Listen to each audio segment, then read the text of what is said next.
and konbanwa, wherever you are in the world. Wow. This is Rita Kamishiro, and you are now listening to the comfiest corner of the internet, RKNGL Radio, where you can kick back, relax, and enjoy the company of me, all of the amazing archangels we have here today, and our wonderful guest today. Say hello! Welcome in. And for those who don't know, Nova Aokami is the chaotic frost dragon of Virevery's first generation. Isn't that right?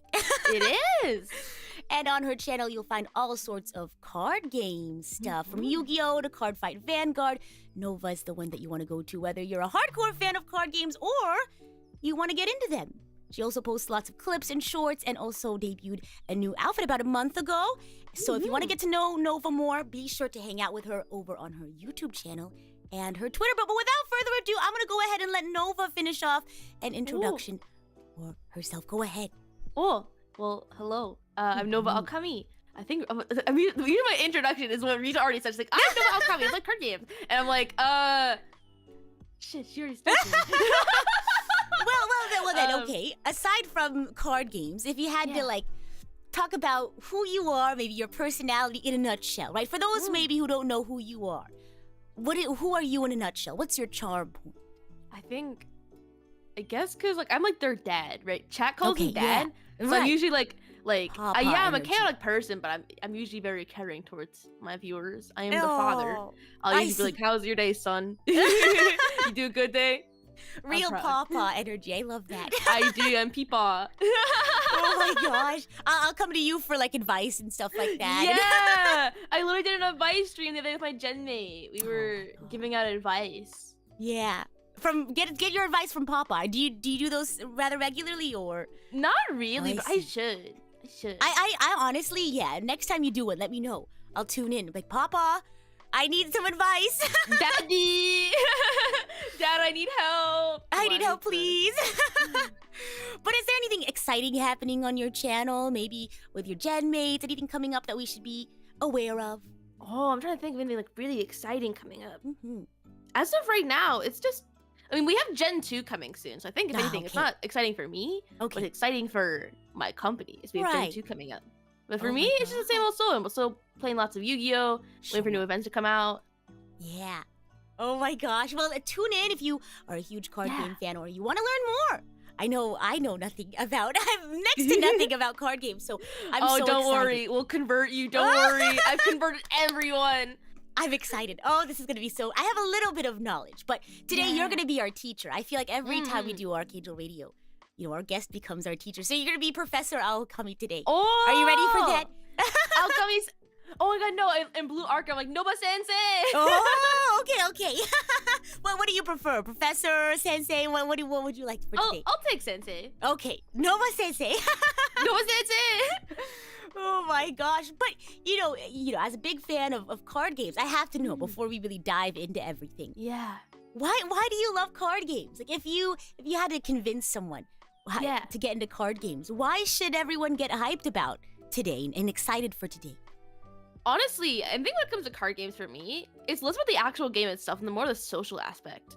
I feel like I've made lots of friends. I got to do so many cool things just through card games. So yeah, it's not the game itself, but the community around card games that gets me excited. That. Oh, that's so powerful. I love that. Oh my gosh. But I'm sure there's aspects to the game mechanics that you really enjoy as well. Yeah, of course. I can be toxic to people and it serotonin. But then at the end you could just be like, hey, good game. Nice competition, right? Yeah, GG. It's all part of the fun. I see. Oh my gosh. Well, I guess we can just jump right into, getting to know about these different card games, shall we? Yeah. All right, let's see what cards we have on deck. Oh! Now, you have a couple of favorites, right, on your channel, but then you also have a couple of random things here and there. So let's go ahead and get to know a couple of the card games you've played before. But the first one I wanted to ask about is Yu-Gi-Oh! Master Duel. Now, I know enough about Yu-Gi-Oh! I feel like as someone on the internet, I know that much about Yu-Gi-Oh, right? Yeah. I know the memes, I know what the story is about, more or less, but I've never really touched the card games. I've physically held Yu-Gi-Oh cards before. I have friends who are into Yu-Gi-Oh, but in nutshell, can you let us know what this game's about for those who don't know what it is? Oh my god, Yu-Gi-Oh is like, people say Yu-Gi-Oh is the lawyer's game because there's so much to it. Yeah, it's just like, because like with most card games they have like very obvious keywords you can just scan through it, but like Yu-Gi-Oh doesn't. Their cards are like paragraphs. Right. So oh my god, that makes sense. We should think of how to explain Yu-Gi-Oh in very like quick and simple terms. Oh so, my gosh. Okay. Essentially, you and your opponent have 8,000 life points, right? Okay. Oh, sure. Okay. The goal is to knock down your opponent to 0.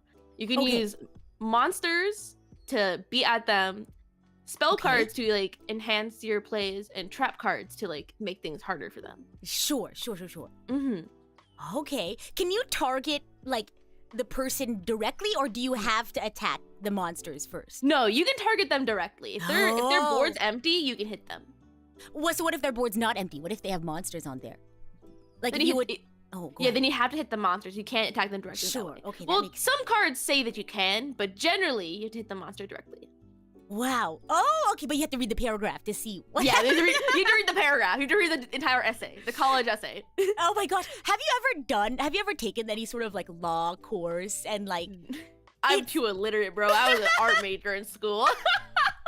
I never studied law. I just took a class. And it's exactly as you described. When you mentioned that Yu-Gi-Oh is like a lawyer's game and you have to read, it just like, it gave me flashbacks to when I was given like a case, and it's like 2 pages long of just dense like 10-point Times New Roman, and you have to read the whole thing. And the question at the end, it's like, what's the correct law in place? And there's like one sentence, one word in that sentence that changes the entire answer. Yeah! Yeah, Yu-Gi-Oh has that. There's so many like effects that change just by one word. Oh my gosh. So if you know any lawyers in your life, this is the game for them. Like the word targeting is so big in Yu-Gi-Oh. Oh wow. Because like you would think like, oh, target, that's just whatever. But no, targeting, that's big. It's big in Yu-Gi-Oh. So I have to know. Okay, well, what do you mean by that? What is like? Go ahead. Some cards say you can target it to be destroyed, or just say that card would be destroyed. That changes everything because some cards have the effect that say you can't be targeted. Oh my gosh! it's like the difference between. Go ahead. Yeah, like it's like something so simple you would think that wouldn't change anything. Nay, it does. Oh my gosh.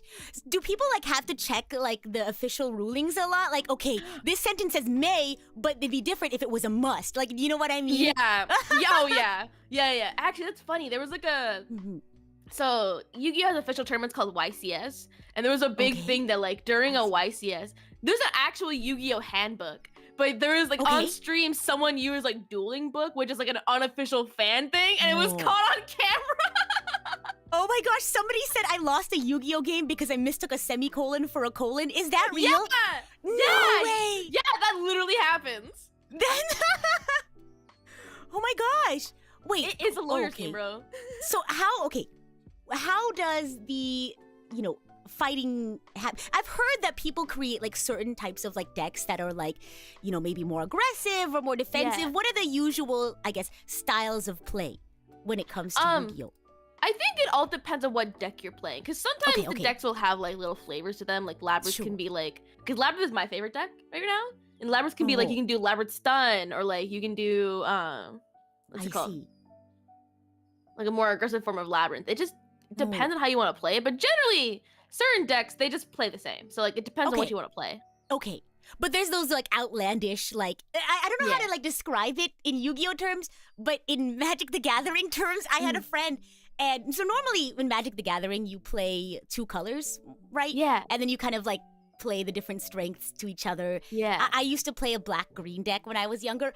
I had a friend and she did a 5-color deck. And so that's every color that you can have in Magic the Gathering. Yeah. And I was like, what's going on? And so when she was first starting to play with it, she like lost all the time. But when she really started getting the hang of it, she would win almost every single like game. Because it was a very specific type of play. But, oh gosh, is there any sort of like interesting deck like that in Oh Yu-Gi-Oh? yeah, people make jank all the time. It's like you'll never see that in like a competitive setting, but yeah, you'll see on ladder like in Marshmallow for ranked, like jank stuff all the time. all in hard. wow. Like random 60 card decks of just garbage. Oh my gosh. So what's the difference between like competitive Yu-Gi-Oh and like non-competitive Yu-Gi-Oh? What deck they're playing? Because Really? Okay. yeah, because right now it's a big problem with Yu-Gi-Oh is that they're constantly in like a tier 0 format, meaning that I like see. Okay. half the decks played in the tournament is just Okay. like the same deck.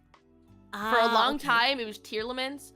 I think it was even more. I think last time the highest or the worst it was like 60% of the people playing were just playing tier laments.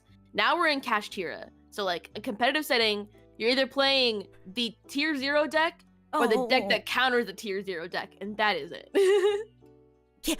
Professor Sensei, I want to. Yes. Okay. Yes. Have you ever like sat in a class and you think, oh my gosh, I think I missed like the intro class. I think I'm missing a prerequisite class. Oh my god, no! I'm sitting in like the 201 class, like, oh my gosh, I think I forgot to sign up for Yu-Gi-Oh! Master Duel 101. Oh no! No, but it's so What is wrong, fascinating. my I feel like student? I'm What is learning. wrong? I feel like I'm learning something new. This is so exciting. So, aside from all the tournaments, stuff, I want to know what is your. Do you have a favorite card? What is it? I can't. Oh my god. Oh. And I know that's a tough question. It's like picking amongst children, I'm sure. But No. I always mix it up because there's a card that has a similar name to it. So like, it's not Blue Eyes Spirit Dragon. It's a Blue Eyes card. It's something spirit. I always mix them up because there's this one that's a synchro that has the same name. Okay. But it's my favorite purely because actually let me grab the picture for you. Make sure I'm saying this right. It sounds good. I love asking because I feel like it reveals a lot about how people like play the game. One of my friends, her favorite card, two of her favorite cards in Magic the Gathering, one of them just keeps creating like 1/1 counters like every single. It was very frequent. So at one point we finished a game and she had like 32 of these like 1/1 monsters. Just completely, oh my God. And we didn't have any like counters or like because we were young, so we didn't have money for like dice or like counters. So we just used like random stuff around the room to be the 1/1 counters, and we had like 32 like buttons and like safety pins just scattered across our like my God. our table because that's what we had for our counters. But and her other one was like it turns your like mana into islands because hers was like a blue red deck, I think. And so turning my stuff into lands or islands was very difficult. Dragon Spirit of White. Okay, so tell me about Dragon Spirit of White.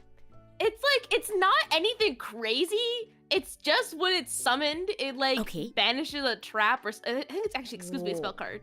But like, I don't know. It's something so simple, but like it has come in clutch so many times that I'm like, I can't help but love this card. Okay, so now I have a question. Yes. What does at the top right? Let me see if I can pull this up for everyone to see too. This is oh my gosh. I've held Magic the Gathering, not Magic the Gathering. I've held Yu-Gi-Oh cards before. I've looked at them before, but this is just so fascinating to me because I've never actually gotten the chance to like, I guess, learn how like they work. What does the top right mean? Because there's a thing that says light on it. Oh, what that's does that their mean? attribute. Okay, so generally it does nothing, but some cards say, oh, like, example, there's a card right now that like stops you from special summoning cards, but only like a certain attribute.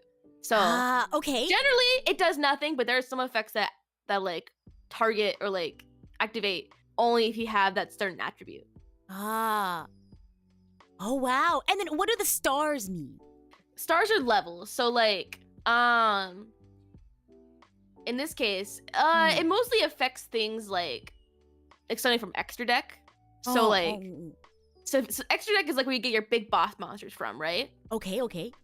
So your level generally affects if you can summon said boss monster, because some of them are like their numbers need to add up to be like the two like stars need to add up to be this one, or like they need to be the same one as this one.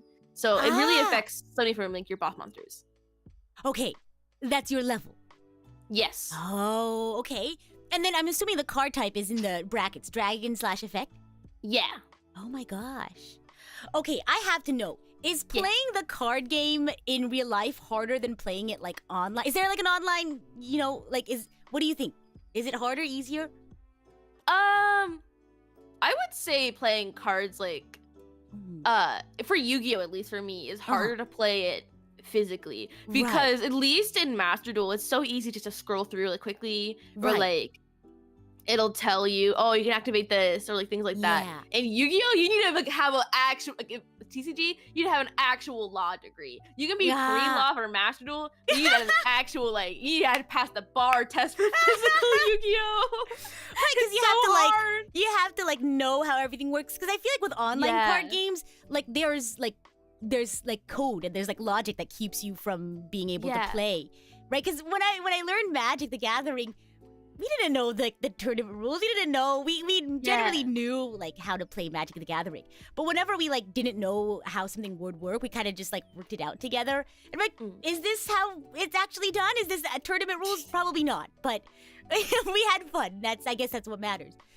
Oh my gosh. Yeah. So, what do you think makes Yu-Gi-Oh so special?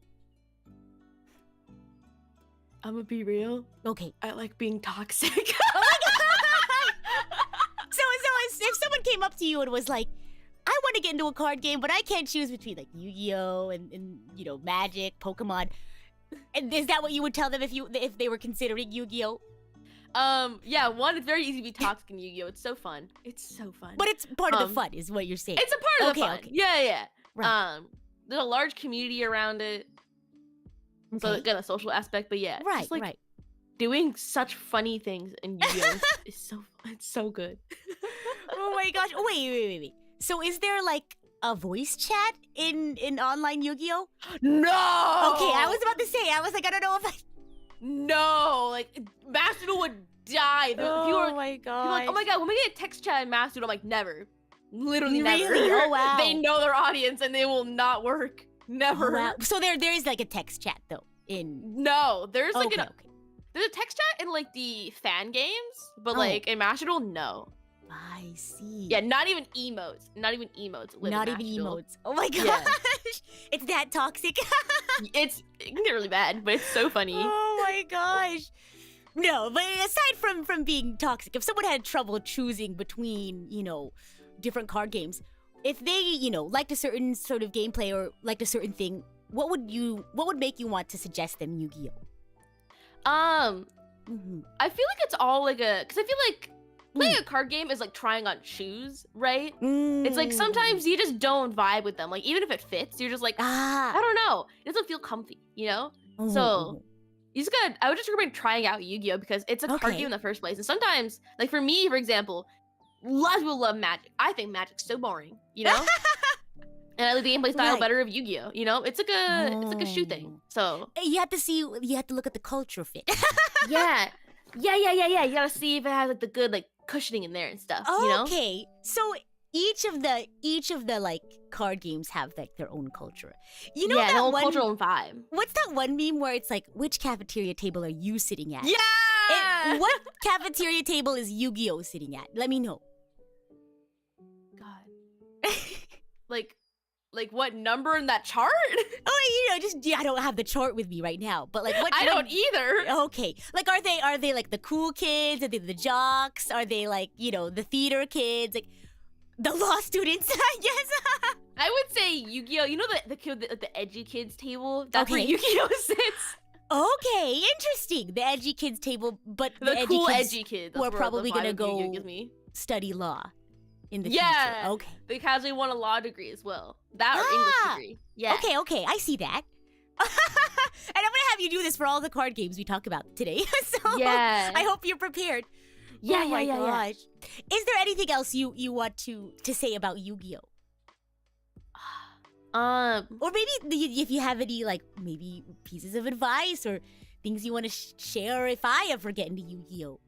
I don't know. I just think I have a very soft spot for Yu-Gi-Oh. I complain about this game a lot and say, I hate Yu-Gi-Oh, but I'm I don't know. It brought me close to so many people and it has a soft spot in my heart. I don't think I'll ever hate Yu-Gi-Oh, Yeah. I say as much as I do. I don't think I'll ever hate Yu-Gi-Oh. It means a lot, Did you ever watch the series?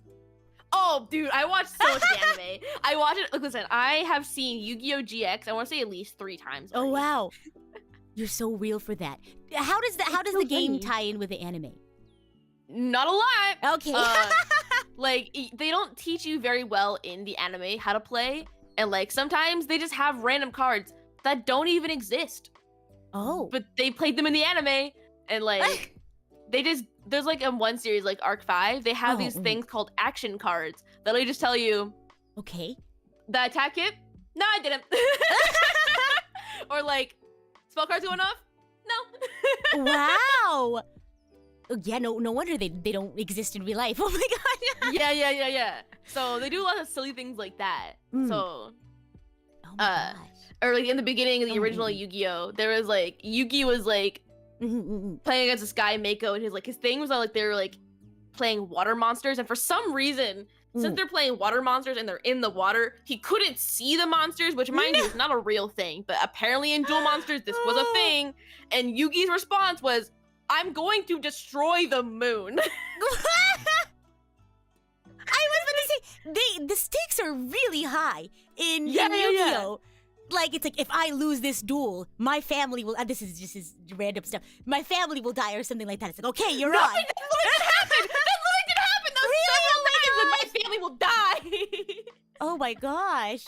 And meanwhile, like, the stakes whenever you play with, like, friends, it's like, if I lose this game, I buy lunch or something like that. Yeah. Oh my goodness. Well, thank goodness then that there's not that connection. Yeah. Oh my gosh. Well, maybe one day I'll get into Yu-Gi-Oh! I had a couple of friends like over the course of my life, I guess. Yeah. I've been into Yu-Gi-Oh! But I've never really gotten into it. But I feel like it's because they've never really like explained it to me. But I feel like having you explain it to me has been like really interesting. Like I want to try it now. You know what I mean? Yeah. No, I have a teaching series I do on my channel. You should come on. I'll teach you to play. Okay. Yeah. Is that okay? I'm a terrible student. I learn quickly, but aside from that, I'm I've been told that I've been a good teacher. Don't worry, Nova Sensei has you. Nova Sensei, thank you. Oh my gosh. Oh my gosh. But what you were saying about like it's like a shoe, you have to like try it on and see how it fits. Yeah, because sometimes like even really if you try Yu-Gi-Oh, you might not just like it. Like I know I don't like Magic, and it's not because Magic's a bad game. I just don't like it. It's not the gameplay style for me. So like, card games are like shoes. Yeah, and like you don't really know until you try it. Yeah. Wow. Well, thank you for introducing me to the wonderful world of Yu-Gi-Oh! Yeah. We have a couple more games I wanted to talk about, but this next one is another game that you play very frequently on your channel. This is Card Fight Vanguard. So, Vanguard, my beloved. It's my favorite card game. Oh my gosh. So, what is this game all about for those uninitiated? Okay, so for those who like have a rough understanding of card games, right? Top decking is like a thing that people talk about, which essentially is like you pull a card from your deck and sometimes you get the one you want, and sometimes you don't. People call it top decking, right? Okay. Vanguard's entire thing is top decking. It's like a whole mechanic because there's things called triggers, and sometimes if you check a trigger, it'll say you give extra damage or you heal or all your monsters get extra attack. So wait, so do you have a hand? Like a starting hand? Yeah, you have a hand. You have a starting hand. It's like any other card game. You have a starting hand, and then when you attack, you do drive checks where you check for triggers. Okay. Yeah. Okay, go ahead. No, so it's a very RNG heavy game. I see. So you have to really be prepared for anything, right? Yeah. That's what makes I think Vanguard so fun for me. Is because like you can have like a fully built meta deck and then still lose to like a trial deck that you buy from like Walmart. Because of the RNG. Yeah. Okay, so then back to that conversation about like if this card game was a person, what cafeteria table would they be sitting at? They're probably in the jocks. No thoughts, brain empty, drive check, over trigger. What do you mean by a drive check? So drive checking, like, so in Vanguard, when you're a Vanguard or your main boss monster attacks, they do a thing called drive checks.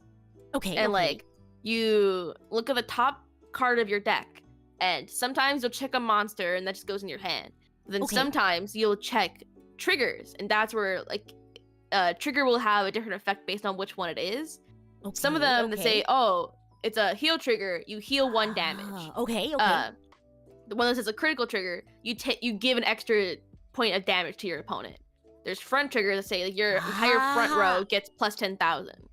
Okay, or there's draw trigger, you can draw extra. I would have to see what a card looks like. Could you send over maybe a favorite card that you have? Yeah. I'll send you my favorite card. Okay, perfect. And while you're doing that, then, what do you think makes Card Fight Vanguard like special? Like, what makes it stand out? Like, what is its one special thing that makes it stand out from other card games? Hold on, we can see this picture first. Okay, sounds good. I know. Well, a lot to think about. It's okay. So here's my favorite card, and I'll send you a trigger so you know what I'm talking about. Yes, please. Wow. Okay, yes. Wow, these are pretty. Someone in the chat said they're like 90% picture and 10% text. I see now. Yes. That so is if you look at them, like a lot of the yeah. effects just say like, I just have pictures on them. They're not even words. Oh, wow. Oh my gosh, it's pretty though, this card. Yeah. You said this was your favorite? This is my favorite. That's Pure Light. Pure Sarah Light. Snow Pure Light. My beloved. Okay. She's when so you funny. send over that other card, I want you to tell me, of course, why this is your favorite. Oh my gosh. The text is really small. Yeah, it's You gotta because pick it up it's and way different than squint at Yu-Gi-Oh! it. Because they have pictures, so like, or little graphics, so it makes things easier. And that's a trigger. Oh, these are so pretty. Stop. Oh my gosh, they're so gorgeous. Yeah, Vanguard is very much the pretty card game. They know their audience. They know that we like pretty anime girls. I see. Somebody asked, So, is yeah. it a fast-paced game?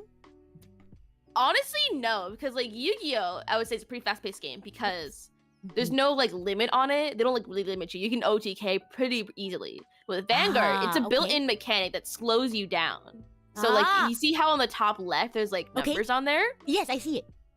So those are your grades. So Oh my gosh. on turn 1, We're you getting can graded? only use grade 1 units. On turn 2, you can only use grade 2s. Turn 3, oh no, I lied. Turn 2 is like grade 2 and 1. Sure. Yeah, turn 3 is 3 and below, and then 4 and below. Is that the highest? Yes, 4 is your highest. Wow. And the fourth turn is when you can start playing them. Yes. Oh wow. So these are like the heavier sort of. Yeah, these are like hitting- your main boss monsters. Gotcha. So, wow. What is the thing underneath the grade?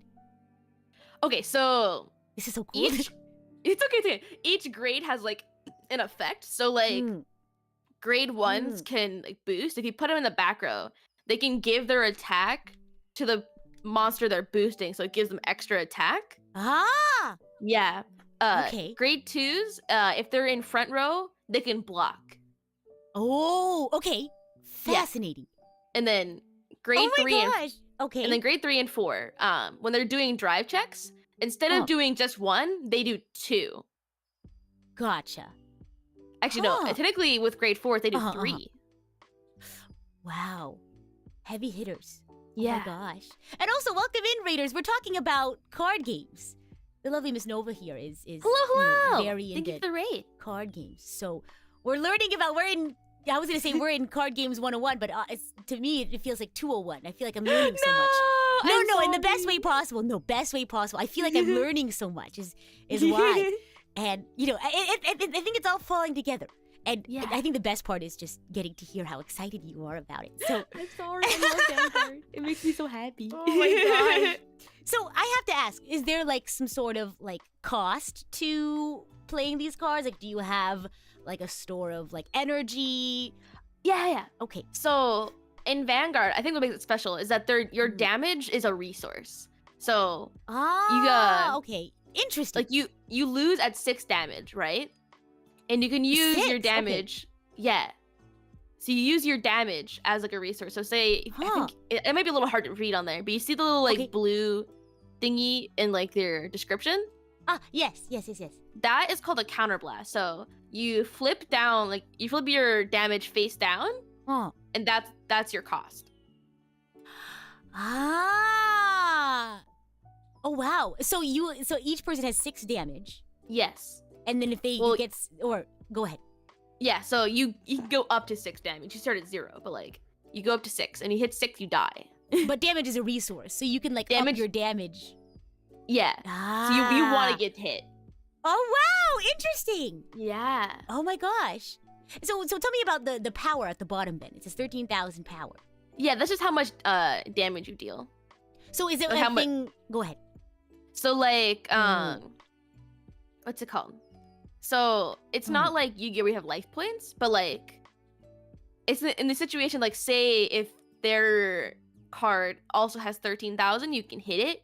But if they're at for some reason at like 14 or 15, which never really happens, but if they're at some reason at that weird number, you can't hit them. Okay. So it's one of those things where it's like you have to attack the monsters first if they're on the field, or okay, gotcha. Yeah, like with Vanguard, you can't like your boss monster, your Vanguard never leaves the field. So in theory, you can never hit them directly. Oh. Well, then how is damage done to the opponent?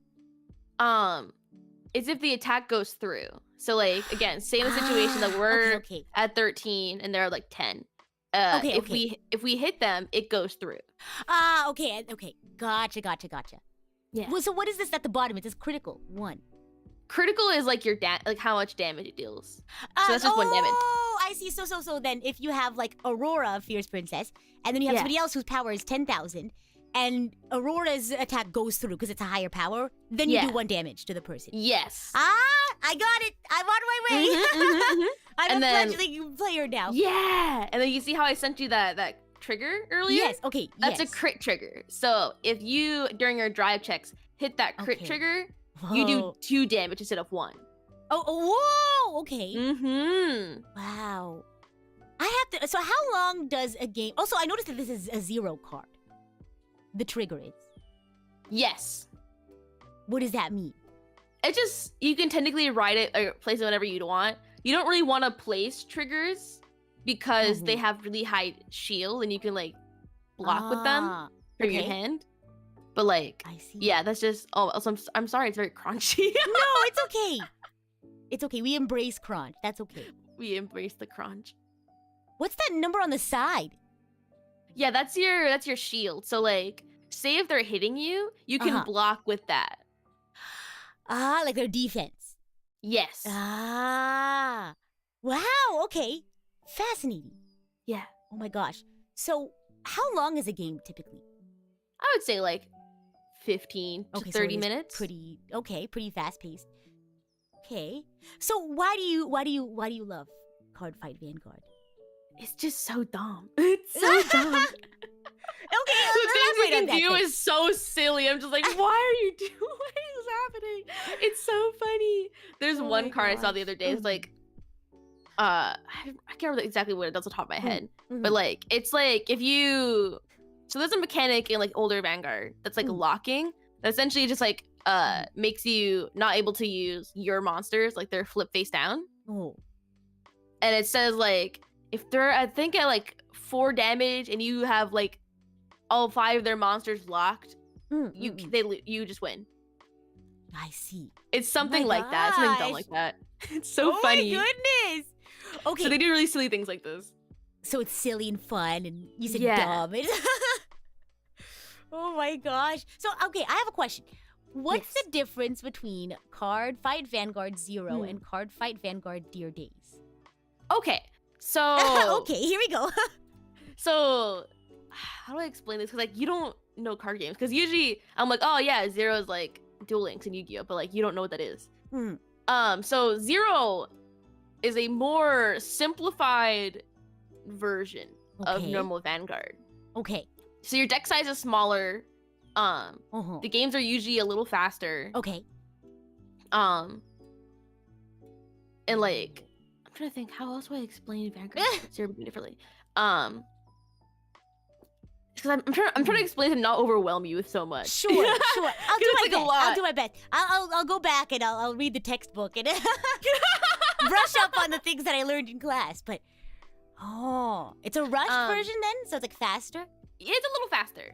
And I would say like I think for me the biggest difference is that 1, your triggers are like you see how the trigger I sent you is a grade 0? Yes. And it's its own card. Right. In 0, they merge the triggers with your grade 3s, which gets kind of annoying. Oh, okay. So it makes your deck size smaller. In that, in 0, when you hit your Vanguard, every time it hits, the Vanguard that is being hit gets plus 5,000 every single time. So it slows. Gotcha. So it also kind of slows it. It's kind of weird, but like in normal Vanguard that doesn't happen. Okay. And I think the biggest difference between also as well is that there's a ride deck. So like. Okay. We briefly explained riding, how like it's how you like up your boss monster and like we can sit down. Yeah. But in Zero, you have to ride from your hand. You can't search. It's just like whatever's in your hand, you have to ride it. But in Deer Days, there's a thing called a ride deck. So you just like toss a card and then you grab the card you want from that ride deck. Okay. Yeah. Oh wow. Oh my gosh. Okay. Which one do you prefer playing more? Like generally, I prefer like Deer Days like on my own time because it plays like the actual TCG. But like in terms of streaming, I think I like Zero more. Only because Zero has like events and things to do. Deer Days is kind of just like, there's a story. That's it. I see. Yeah. Okay, so it like depends on the situation then. Yeah. Oh my gosh. It's just so funny because like I'm imagining like, you know, Gijinka versions of these card games because what you said earlier about how, you know, Yu-Gi-Oh is like the edgy kids and then Card Fight Vanguard is like the jocks. I'm interested to see what you have to say about some of the other card games I have in this list. But is there anything else you want to say about Card Fight Vanguard? Maybe, you know, your one final pitch for Card Fight Vanguard. Listen. I associate Yu-Gi-Oh with like bringing me friends like online, but I would say I associate Vanguard with making me friends like in real life. Like it made me start going to locals and like. That's right. You're on your tournament arc, if you will. Yeah, I am. I am training for BSF, which is like the Vanguard tournaments. That is so cool. We have to form teams and stuff. I have to actually talk to people and make friends. Yeah, that's so fun. So what do you do as a team? Like how does that work?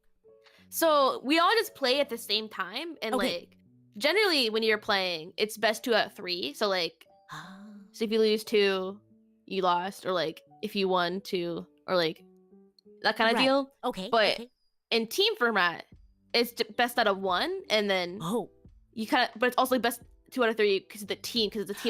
Sure. Yeah, so as long as like one person from the team makes it, is that how it works? So like, go ahead. If it's like, it's team of 3, so like, if 2 members of your team win, then you won. I see. Yes. Okay. So like, even if like maybe like one person from your team lost, your team would win if the other 2. Yes. Is there ever like a draw? Is it like possible? In Vanguard? Yeah, is it like physically possible to have a draw? I think so. I've never seen it. Okay. Yeah, I feel like it's possible, but in a really weird way. Like I feel like like you can go into time. Is there like a time that you have to? Yeah, I think it's like 25 minutes. So if like, let's say you guys both have the same amount of damage within 25 minutes. Yeah. Would that be a draw? I believe so. I see. Oh my gosh. This is my first time doing like tournaments. So I'm so excited for you. Like, oh my god, it's so funny. Whenever I tell anyone about this, like, oh my god, no, you're so cool. And I'm like, I'm literally I'm a grown-ass adult playing cardboard. And that's so cool. Oh my gosh. No, I'm so excited for you. I'll be like cheering for you on the sidelines, even though I don't know what's going on. I'm like, oh my gosh, look, she did the thing. Oh my god, no, I told Athena too, and Athena's like, oh my god, Nova, you're so cool. No, oh my you're god, so you're like, cool. I was like, what? Oh my gosh. Wow. Well, best of luck to you on your tournament journey. You have to let me know how it goes. I will. Oh my gosh.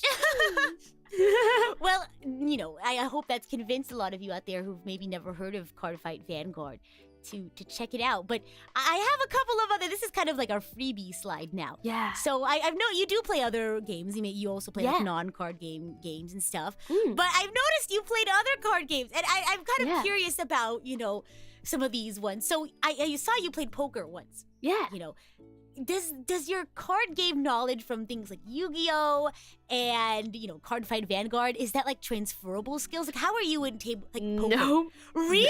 I'm awful at poker.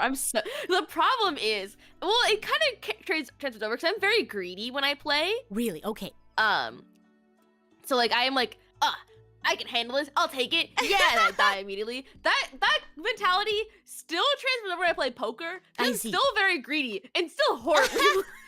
No. You're a high risk, high reward sort of person. Yeah. There you go. That's the way to say it. Yeah. Oh my gosh. So, do you play poker often, or do you enjoy it? I used to play it a lot growing up with my dad and my brother. Not so much now, but I did it for fun on stream. It was very nice. I don't know. It was a very chill stream. Okay. Oh my gosh. What other traditional? Do you have any other traditional card game favorites that you like? I think of my favorite traditional card game probably is Blackjack.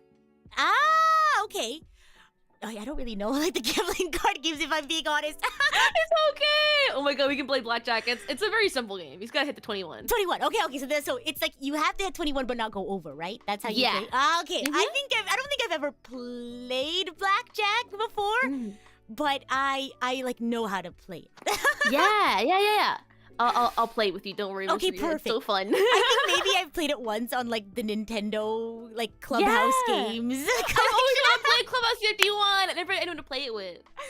Oh my gosh. Have you ever played, is it called War, or I think it's called ERS? No. Okay. I don't know what everyone calls it. If you have a different name for it, let me know. But it's called ERS, or I think it's called War in other things, and it's kind of like a luck game. And so you can play with however many people, and the goal of the game is to not be the one with all of the cards at the end. You're trying to get rid of your cards is how you play the game. So you're in a circle, and the deck is divided between everyone, and you kind of just flipping the cards over. You don't have a hand, you just have your deck, and you flip the cards over. And depending on how they relate to the previous card, there's certain actions you have to take. So, one of the actions you can take is if it's a double, so if it's the same number as the previous one, you slap the deck. And I think it's whoever is the last one to slap the middle, the middle deck has to take all of the cards in the middle.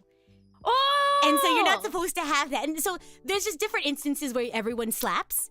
So doubles is one of them. I think some rules do colors. Some people do sandwiches. So if there was a 3, then a 4, and then you put down a 5, then you would slap. And different games and different groups of people play different rules. And it's Uno. Yeah, but very fast paced and very painful. Wait, that sounds so fun! It's is there a way so to play fun. Online? I don't think so, because I think part of the game is the physicality of it. Is everyone moving with their reflexes. But we always have to be okay, everyone, take your rings off. Take your rings off, take your bracelets off. Oh my gosh. But it's very fast paced. It's really funny. And playing with people who are really loud is really also funny too, because you'll play with them and every single time they're like, dang it. It's so funny. Oh my gosh. But, and any games have you ever played Speed? No. Okay, who here has played Speed? I remember there's I don't know how to explain Speed properly because I haven't played it in a while, but there's there's oh, I don't even know how to explain Speed, but it's called Speed for a reason because it's very, very fast. I highly suggest, it's one of those again, physical card games. Does anyone know if you can play Speed online? We should do traditional card game stream. One day if we off collab Miss Rita, we can play traditional card games. Yes, you can or I can find them. I can find them online if you want. Oh my gosh. I'm not very good at them, but we can try. Yeah. Oh, Clubhouse has Speed. We should do it. We should do a Clubhouse game. Oh my god, please. I've always wanted to play it. Okay, sounds good. Just let me know when. My calendar's open. My calendar's always open for you, Miss Rita. It's always open for you. Oh my gosh. But any other traditional card games you know about, or maybe you want to learn about? I want to, if anything, I just want to learn to play poker better. I see. Texas Hold'em, I'm so bad. I'm so bad. Okay, what's the difference between poker and blackjack? They just play differently. Okay, so in what way? So blackjack is essentially, you get 2 cards, right? Right. And you keep asking the dealer for more cards to add up to 21. Right. With poker, it's all about matching, right? So like the full house. Yeah. Okay, I know about that now. And you're trying to get the best combination possible. Yes. Okay, I think I've played a little bit of both before. I've never played it for realsies, like, you know, like in like a casino or something. Oh. Have you ever done that? Like, have you ever gone to a casino and like gambled? I've been to casinos, but I don't really gamble on. I see. I feel like I should. My family usually goes, "Oh, we're gonna go without you, okay? Go with us." I'm like, "Oh, okay, sure." They literally ditch me. They ditch me. Gosh. Little do they know that my job is playing with cards. You're like, this is what I was born for. Please. I was created for this. It's like the meme of like, little do they know, I also play cards. That one like meme the party where... one. Yeah. Oh my gosh. Well, okay, I'll look forward to when we play. Because I remember in Clubhouse Games, there's also one card game called Takoyaki, but I don't know how that plays. That? I don't know, but I keep seeing it on Clubhouse Games, and I'm like, I want to know how to play Takoyaki. Yes. We'll learn together. We'll learn together about the taco balls. Takoyaki. Oh my god. Takoyaki. Takoyaki's so tasty though. I know. Takoyaki is like my favorite dish. Japanese Really? dish. Yeah. It's so good. It's so delicious. Oh my gosh. Do you find that you can pick up like new card games relatively easy? I feel like I do now, cause like I see. Cause depending on the card game, cause a lot of them have very similar mechanics. Like, say if I picked up like Shadowverse from like Hearthstone, they play the same. It's the same stuff. So like, they run pretty similarly. But like something like Genshin TCG to like Yu-Gi-Oh! It's like so different. It's like so. I was looking at this game like I've never seen anything like this before. What is this? Tell me about your experience. What are your thoughts on the Genshin TCG? Honestly, it's kind of fun. Like, okay, I'm glad. It plays very differently than most card games. So I was like, ooh. Because a lot of card games, especially if they're tie-ins to like a game, they just like take the Hearthstone format or like a format that's very like similar, and then like just run with that. But like it's very different. It's kind of a good time. Yeah. It was very funny seeing all the Yu-Gi-Oh references. Like I don't know why we're here, but I love this. Oh my gosh. I think what I enjoy about the Genshin TCG is normally like I say in card games that I play. I've only ever really played Magic the Gathering. In Magic, it's like if I get a card and I'm like, okay, I'm gonna like get ready to use this. Like I'm gonna keep this. I'm gonna get ready. But with Genshin TCG, it's like if you start getting towards the end game, you can just start sacrificing your cards to turn it into like elemental stuff, right? So whenever there's a card that I don't necessarily know how I'm gonna play it, I'm like, it's okay. I can just use that for elemental tuning. So to me, it's like no card is really like useless if it comes up. Like at the end of the day, it's like, okay, so I'll just, I'll just use that later for element. And then it gets really like fast paced towards the end. Yeah. When you're just like, okay, let me just throw all of my cards away because I just want to play this attack and it'll finish the game. I think that's really interesting. Really oh my god, I forgot that it was called elemental tuning. Tuning's literally a thing in Yu-Gi-Oh! Really? Okay, so tell me about that. Tell me about that. So in Yu-Gi-Oh, there's cards called synchros, right? A different type of boss monster. In order to do it, you take a normal monster and a tuner monster and tune them together. And their numbers, their little levels need to add up to be the synchro monster. Yeah. Wow. So they make bigger monsters, is what you said? Yes. Oh. They tune into bigger monsters. Oh my gosh. So, question then. If Genshin TCG was at a school, what cafeteria table would they sit at? They're the weebs, bro. I'm sorry. They're the weebs. I'm a weeb and I'm proud. They sit with the Digimon TCG players. They're weebs. Oh my gosh. Okay, how about all the other card games? How would you sort the other card games? So Digimon and Genshin are in the same. I'm assuming Pokemon. Yeah. How would you differentiate Pokemon, Genshin, and Digimon though? I don't know. I feel like I would put. How do I think we put Pokemon TCG? I feel like Pokemon TCG is like in the normie tier because everyone has at least bought a Pokemon card at some point. Right, even if you don't play the game, you still buy it, you know? Yeah. So I'd put Pokemon TCG and like poker and stuff together. Because everyone's done that. Yeah. Ah, okay. Interesting. Yeah. How would you differentiate poker and Pokemon if you had to? Between the two? I feel like I'd put poker with like people that are in frats, but I'd put Pokemon TCG and the people that are like e-girls, but they still like not e-girls. How do I say it? They're like popular and they're normies, but they still watch anime. Sure, that's the vibes I get. okay. When you explain poker and like all other games like that as frat houses, like okay. I see the difference now. Oh my gosh. Well, thank you so much for sharing your knowledge of card games. Yes. You have lots of other knowledges as well. And I try my best. I'd love for you to share that because we were talking about this beforehand. I was like, what do you want to talk about? I want you to feel, excited about the things that you have to talk about. And you mentioned project planning as well. You want to talk a little bit about that before we head into this last segment for the day? Yeah, listen, I feel like I make covers because, I like singing and stuff, but more importantly, I like just planning the process of planning them. Wow. So, thank you. I feel so validated. Thank you for saying that. I love looking for artists and looking for animators and doing the research. What do I want the vibe to be? Yeah, and putting a mood board together and the timeline. Oh my god. Oh my god, no. Oh my gosh. Well, let's go ahead.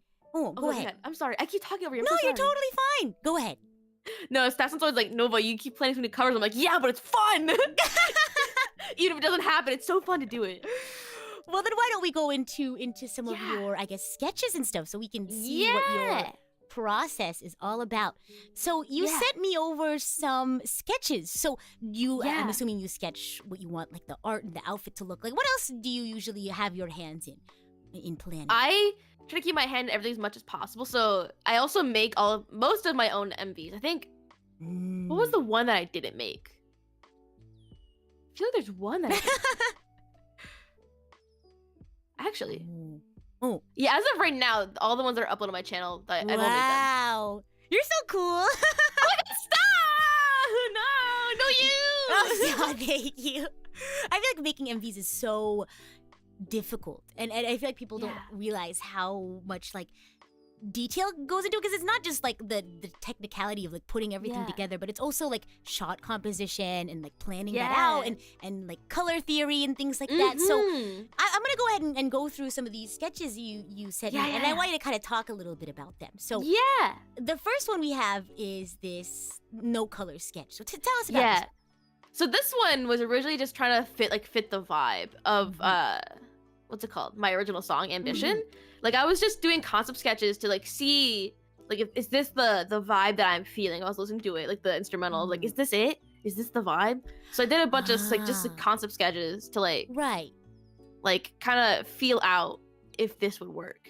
Right, because then you kind of want to hammer out all the tiny bits of the aesthetic. Yeah. Right. So do you think about poses, clothes, facial expression? What all do you think about or brainstorm? Yeah, I don't think I didn't send the other version of this because there's two versions. Okay. The idea with this one was that the whole point is that I wanted each version to have a yandere expression. So I look pretty normal and then it toggles out. It's supposed to be a dual thing. I didn't want each pose to be different. I didn't want a yandere pose and the normal one. I wanted them to be the same, but two sides of the same coin. So this one, I think this one accidentally had the face cropped out. But I think you're talking about in this one, you have the regular full image, but then in the box you have the yandere face image. You said they switch between the two. Yeah. So that was the whole concept. I wanted because the whole point of the song is that you're obsessed with ambition and wanting to have the drive, and it's two sides of the same coin of being just a little guy and be oh, I want to do this, and then being obsessed with it. Right. Yeah. So how do you find inspiration for your outfits that match your aesthetic? How do you go about doing that? First off, I just listen to the song a lot and envision what I think it's gonna look like. I can send you this concept art, but for Queen Fox, I sketched the outfit for that one, and I was okay, it has a very cyber Japanese aesthetic, and I was okay, what do it remind me of? Besides just the actual song itself, I looked at a lot of Azure Lane. Okay, I can see that. So warships and mechanical the aesthetic, but also the Japanese ships. So I looked at that a lot. It looks really nice. So when you create when you start with a project, where does the idea start? A lyric, an image, a feeling? Where do you start from? How does a project start? For me, if it's original music, it's a feeling, a message I want to convey, a concept, an idea. Yeah, it's an idea of a feeling that I want. I feel that. I feel that. Yeah, and then from there, I'll start researching like how do I want this feeling to be portrayed.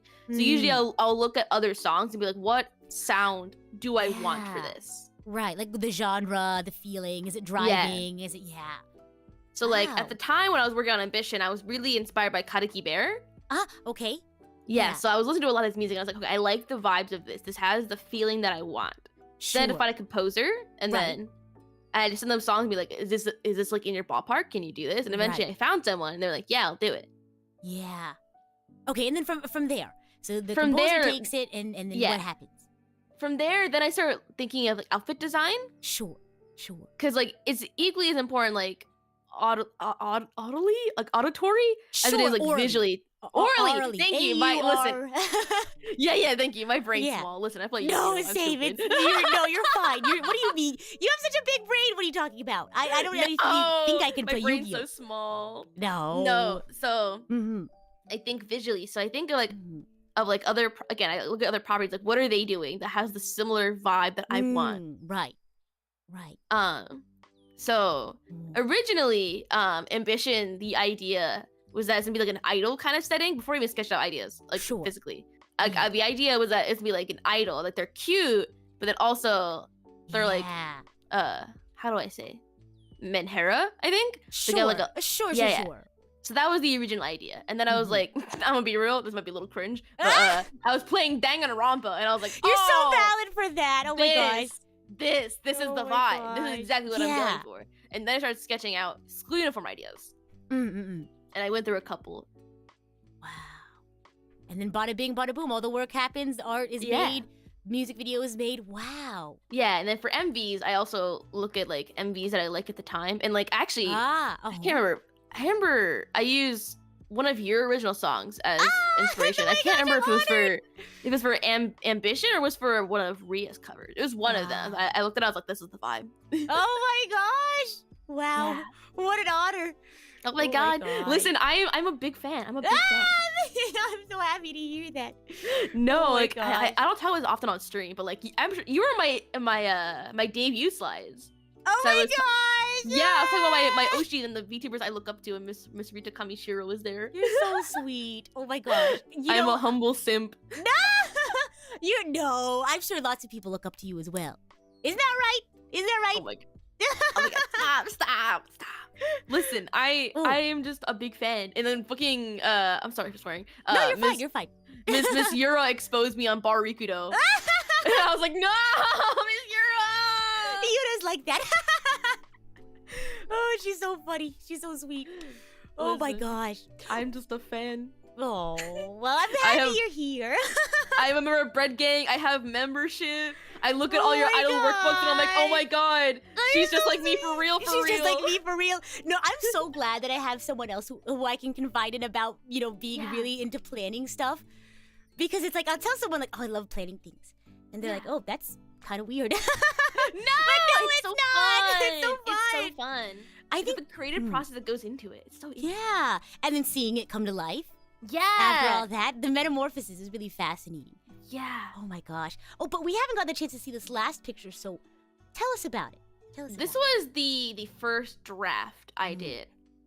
You can obviously tell it was color shifted. We do not see chat. But yeah, this was the very first sketch I did, and I was like, this is okay, but like, this... What do you mean? This is like the quality of like my final draw.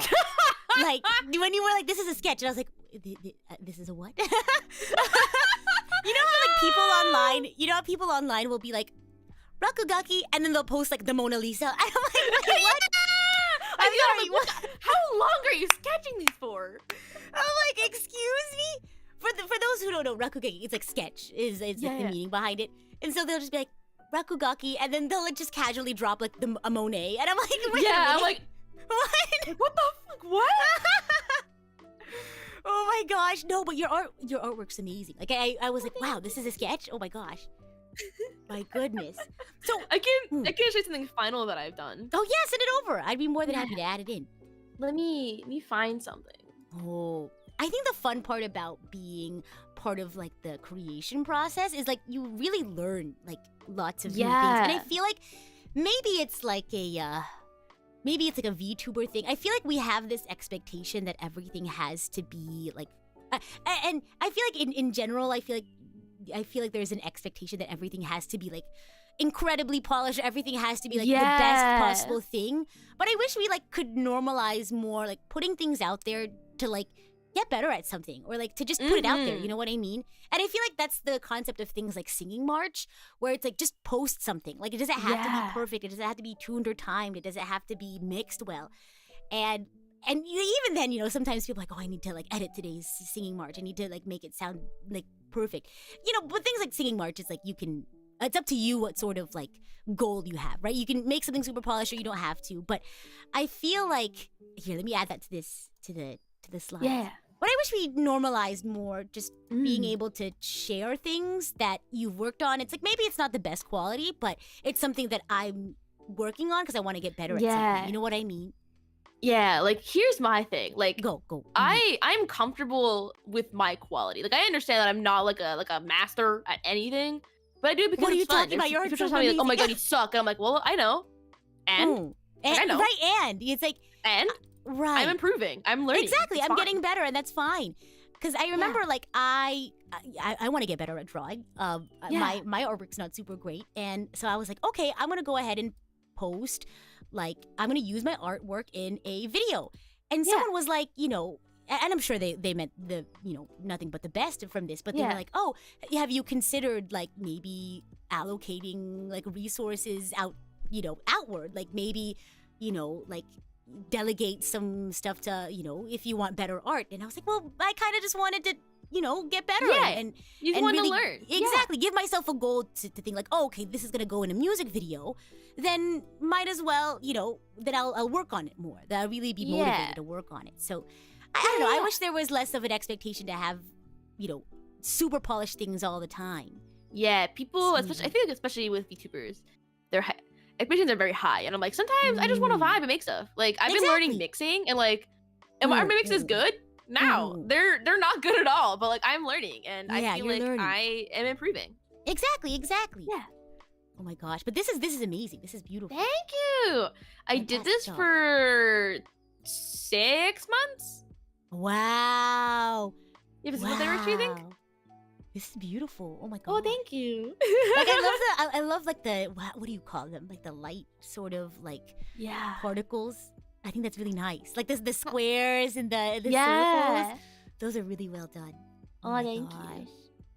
Wow. But I'm excited to see more of like your works and stuff. I think getting to hear about how people plan things and you know, ideate really makes, I feel like looking at the final product makes it like even more like, wow, I know more about this project now, and it kind of gives you a deeper idea of it. Oh my gosh. No, I love planning. I love like if you're ever like planning, like, can I have an opinion on something? I'd be like, yes, Miss Rita, tell me. Oh my gosh, yes, I love like that's why I feel like, you know, I always go to like other PRISM groups like, hey, I need your opinion on something, and so they're like privy to it from like the very beginning. But if I ever have any like, you know, questions about art or music videos, I'd love to ask. Yes. I'd be happy to help. Oh my gosh. But do you have any other, like, I guess, tips, tricks, advices, things that you want to share about your, you know, your planning, your projects, covers? Maybe if you had to, I don't know, share something behind the scenes, what would you share? I guess my advice, if you want to, like, start project planning, is really engross yourself into it, you know? Like, really, like, if you're, like, watching music videos, bookmark them and be like, I like how this, like, actually think of it more critically. Like, okay, I like this video. Why do I like it? It's doing this thing. Okay, bookmark it, and you can save it for another time. I have like a whole playlist of just like MVs that I think look nice and want to like study for later. Right. Same with like art. I have so many bookmarked. Right. The importance of like having a reference is so like it's very critical. Like that's, somebody asked me like, how do you get better at like speaking? How do you get better at like acting? I've never like taken like an acting class, but for me, I like bookmark people's performances that I really like, and I like learn from them. Like, oh, I noticed that they pause before these certain words, or they place emphasis on these certain words. So if you like something, bookmark it, and then you then like you said, kind of pick apart why you like something, and then you can start applying that into your craft. Wow. Yeah, just like thinking of things. If you want to like study and learn and like create more, think more critically and like why you like things. Yeah, and I think the idea of putting together a mood board, because I feel like, mood boards, I feel like they don't get as much, like, because for some people, they just think, oh, it's just a fun little thing. Like, no, a mood board is so important in terms of project planning, because at first, it's a great filter, right, for your ideas at the beginning, because you're just adding so many random things, like, oh, I like that. I think that matches the vibe a little bit. You've kind of filtered everything down, right? You've taken from all the possible images. Now you have a selection of images that maybe are kind of related to your theme, things like that. And then you go from there, and then you extract things from your mood board. That it's like, okay, now looking at this whole collection, I have to compare these specific items to the collection that I've made. So even though something fits, kind of to your theme, now it's like, oh, this doesn't fit in with this smaller, subsection. And then you keep doing that over and over again until you have this polished mood board. Right. God. Yeah, I think for me especially, we're trying to get into storyboarding more, because like I'm gonna be real with videos. I usually go with no plan. Like I have the aesthetic in mind and not the actual shots, which is kind of like I'll have like bookmarks of videos I like, and we'll occasionally like reference those and be like, if I need inspiration pre-making videos or while making videos. But recently I started storyboarding and I'm like, oh my god, this is like 10 times better. I can go into this video and know what I'm doing. Wow. Oh my gosh, I feel that. I'm also someone, like, whenever I edit videos, I also don't have all of my storyboards planned out too, so I totally get that feeling. And whenever I do have like a couple of shots planned out, I don't usually have them all planned out, but if I have like one or two done, those are like the fastest things. Planning really speeds up the creation process. So even though you take some time in planning, it not only speeds up the later processes, it like, I guess, it really cleans things up. So you don't have to do cleanup as you're like creating, if that makes sense. Oh my god. It makes things so much easier. it makes things so much easier. But do you have any other like advice and last things you want to say about when it comes to project planning, things like that? Thinking emoji. Oh my god, it really is a lot. You really just have to go in and try it, because you learn different things each time, right? At the very end of a project, I'd like to look back and be like, okay, where did I go wrong? Like, I noticed I had a little extra time here. Like, how can I fix that for next time? And then that just becomes a regular part of like my planning. Like things like timelines, like making a timeline at the beginning of my project. I remember a long time ago, I was like, oh, okay, it helped, knowing when things were due. That it helped move deadlines things help along. a lot. And so then in my future projects, I was like, okay, let me make a timeline at the beginning of my thing. You really just gotta jump in and try it. Just do it. Just do it. Oh my god. Don't let your dreams be dreams. And I hope that, after today's segment, we've convinced folks that planning is really fun. It is. It's so fun. Oh my gosh. And it's, again, like I said, it's really fun getting to see behind the scenes, and it really makes the project itself feel a lot more, have more depth, if you will. Oh my gosh. But thank you for sharing your sketches and your thank you. Behind the scenes. It's been very, informative. I feel like this whole stream today has been very informative. I feel like I learned, of course, we learned about card games and stuff, but, we also got to learn about project planning. And now I feel like, if someone tries to talk to me about card games, it's like, oh yeah, I took a 101 class. I know what I'm talking about. Nova Sensei taught me. I don't know. Nova Sensei! Wait, Miss Rita, have you played Blue Archive? No. I haven't. Oh my god, you remind me of a Blue Archive character. Really? Okay, Halo, because they all have halos on them. They're all like, they're not like angels, but I don't know. They all have like little halo thingies on them. Wait, what's the character? I'll show you. She's my favorite girl. She's so cute. Please. She's like my little baby. Oh my gosh. Oh my goodness. Wow. Yeah, no, before I've only ever really played Magic the Gathering and the Genshin TCG, but now my eyes have been opened. Where would you put Blue Archive? It's not a TCG. It's a mobile game. Ah, I see. Where would you put it in the cafeteria? Oh, with the weebs. Ah, I see. I'm trying to think. Which Blue Archive? There's like 2 Blue Archive characters I'm thinking of that has similar vibes. Okay.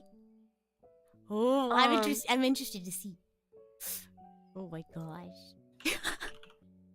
it's always interesting to see, like, oh, you remind me of this character. Like, oh, you remind me of this person. And it's always interesting to see. What's her name? Oh, yeah. So here's one of them. It's like, it's not like same person, but the vibes are kind of similar. I see. Okay. Like visually, aesthetically. Yeah. Okay. So like, there's Shiroko, and then wow! Oh my gosh! Wow! And then she just carries a gun to school. Is that? Yeah, they all have guns. And then is it like a weapon? It's school? like I wouldn't say you're the same person or like identical, but the Halo vibes give me. And the white and you hair. said they all have halos? Everyone in the game has halos. They're so cute. I love the design. Yeah. They're so amazing. Same vibes. same vibes. What were their same vibes. names? The first one I said was Shiroko, and the second one is Aruna. Shiroko and Arana? Aruna, yeah. Ah! Wow! Oh my gosh, she has a little keychain on her, rifle? What is that? Yeah! Oh my gosh. It's like in Valorant, how they have little keychains on there. That's so fun. It's so cute. I think they also, Gundam Evolution also has little keychains on them. They're so funny. Wow. Wait, so they bring guns to school? How does this work? What's the story? So, I'm trying to think. They all have, it's like extracurricular activities. Like they're, like, they just defend themselves from like gangs and stuff, and they have like little guns. Extracurriculars. Oh my gosh. Yeah. Wow. So they can't be hurt from bullets though. So it's like they're playing for fun. I see. It's a world where you can't get hurt from guns. So it's What do they shoot then? They're shooting other people, but they can't be hurt from them. Oh, so it's like Nerf bullets. Like it's like paintball. Kinda. Yeah. It's paintball, but like actual weapons. Yeah. I see. Have you ever played paintball? I have. No, the one time I did, it was very funny too. Cause I'm not a very competitive person when it comes to like physical things like laser tag or like paintball. I'm usually I don't care, whatever. So one time I was kind of just like walking around just chilling, and they shot me in the neck. Oh my gosh, I was also targeted in the neck as well. Oh my god, why are they targeted like this? I know. So keep going. Your story. Yeah, and I was like, oh my god, this hurts. And my mom was out of town. I texted my mom. I was like, Mom, I got shot in the neck. And she's like, what? She was like freaking out. I'm like, Mom, she knew it was paintball too. I was like, Mom, I'm dying. And she was like, no, my child. Because it's like, they tell you, like, oh yeah, it's not lethal or anything. You're fine. Yeah, it won't hurt. And you just wear a jacket. Like, what the hell? Right, because it's like, they're like, wear long pants, wear long sleeves. So that I did. They have helmets. But of course, the one area that's not protected, because it's like, I have long sleeves and stuff. But I have a little bit of my neck, exposed, because the helmet doesn't cover your neck.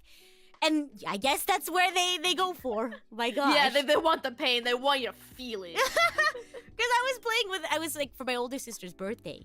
Yeah. And so I was like, oh yeah, this is not really my thing, but it's my sister's birthday, so I gotta go. And we were playing with a completely like stranger team. It was like, I guess somebody else's birthday too. And we were like hiding, right? Because there's like different, like, I guess buildings. And they're like, Rita, you gotta go. You gotta rush him. Go. You're right there. I'm like, I don't know. I can't. Like, I'm not a physical person. I can barely run. Oh my gosh. It was so crazy. Oh my gosh. But, wow. When we were talking about Blue Archive being, like paintball, do you think you'll ever go back, to paintball now that you've played Blue Archive? No, I'm good. I'm not a very physical person. I'll keep playing Blue Archive. Because someone asked me, because I'm not really like a huge FPS gamer. I've only really played, I only played Mass Effect consistently, and I've tried a couple of FPS games here and there. So someone's asked me, they were like, oh, do you think you'd ever like do paintball like in real life? You think you'd be good at it? No. I don't think I don't think transferable skills exist like that. Yeah. Oh my gosh. Blue Archive isn't an FPS game. It's like a top-down kind of deal. You kind of it's like strategizing. You're planning the girls, like planning their effects. Oh, I see. Okay. Gotcha. Oh my gosh. Do you play any FPS games? I used to play quite a bit of Overwatch. I was really bad at it, but I did it. Right, you're having fun. Don't have to be super good at it. Yeah. Oh my gosh. It was funny too, because I shared an account with my friend, right?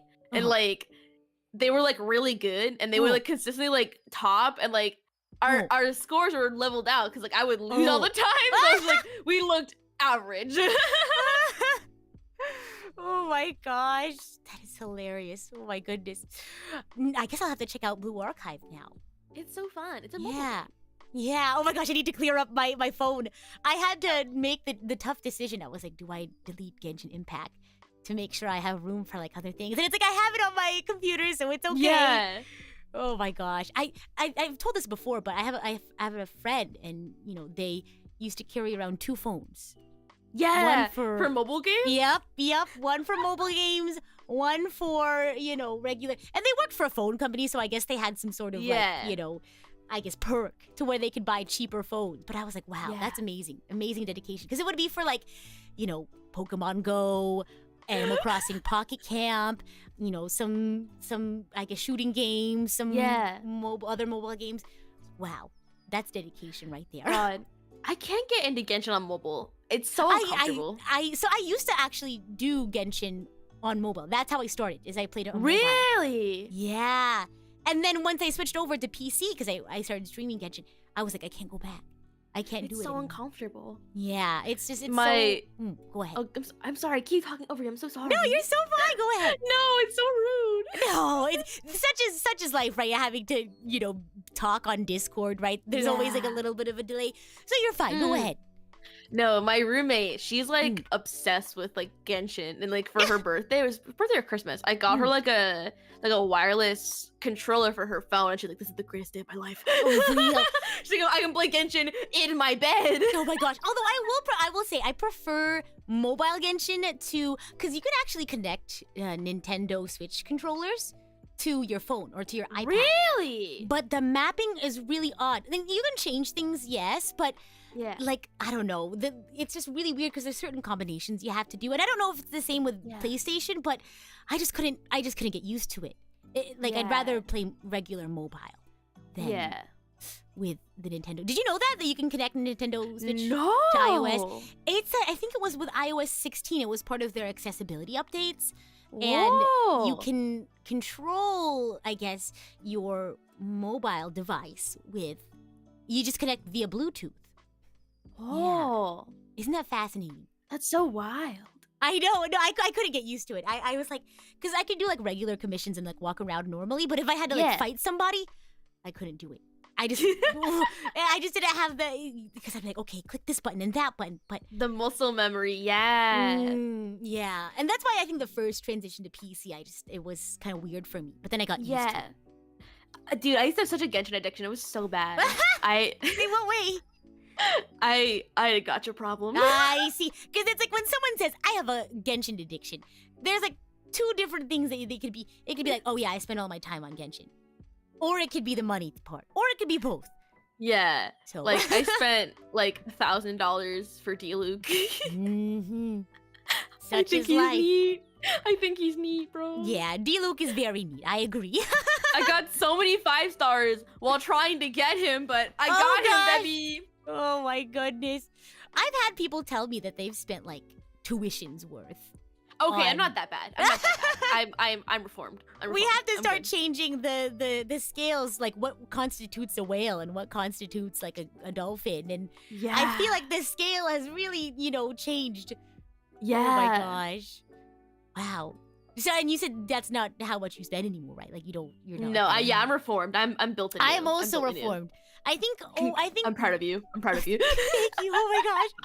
I think the maximum amount of money I've spent on Genshin is like $200, $300. And I think like 90% of that was like within my first year of Genshin. Wait. Yeah. Like you spent that much like period or like period. At one time? Point blank period. Really? Yes. I wish that was me. I know, because it's funny because there's like, I tell that to people, there's always 2 reactions. And it's always like, $300 on a free game?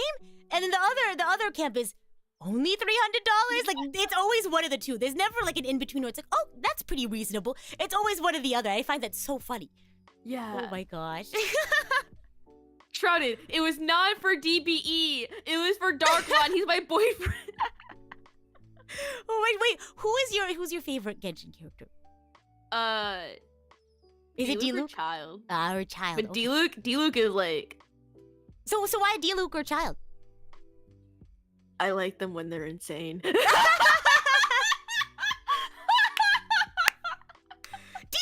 insane? He's got some mental illness. That He's got was- some trauma. Oh, And he's red.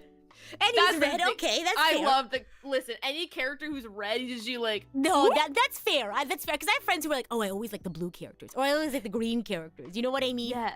I feel like there's like an archetype. I had an art. This was like very first RKNGL radio episode, but we Yeah. were talking about like color theory in anime and Yeah. how like different colored characters. I wonder if I still have the slides for it, but I was like, the red characters are always like, if it's an idol anime, they're always the center or like the lead. They're Yeah. always the one with Yeah, like yeah. energy and we were talking about like what color character, like what color a character says about their personality. Yeah. So I can believe that, like always being a fan of the red characters. Listen, I just think they're neat. It's my favorite color. And like they're usually very aggressive.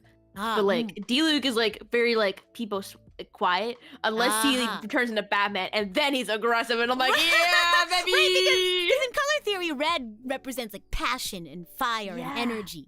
So like I can see that. You like the more fiery or passionate character. Yeah. Right. For me, I feel like this is I'm trying to remember the different things. I feel like blue is always like a Kyoya type character, or more or less like a Kyoya type Yeah. character. You know what I mean? Yeah. From like Oran High School Host Club. Yeah. Oh, wait, who's your favorite host? Who's your favorite host? Kyoya. Oh. Yeah. What about you? Kaoru. You gotcha. Oh my gosh.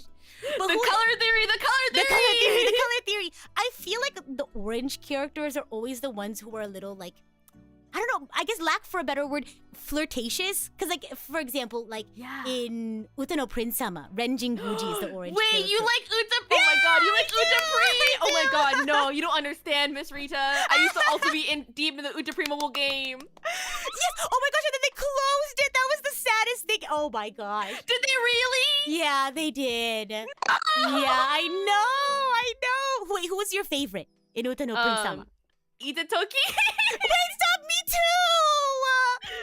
Oh my I gosh. said I liked him when they're red. No, yeah, let's say he's the red character. No, he was also my favorite character. He's so baby. I know, he's so sweet. Oh my gosh.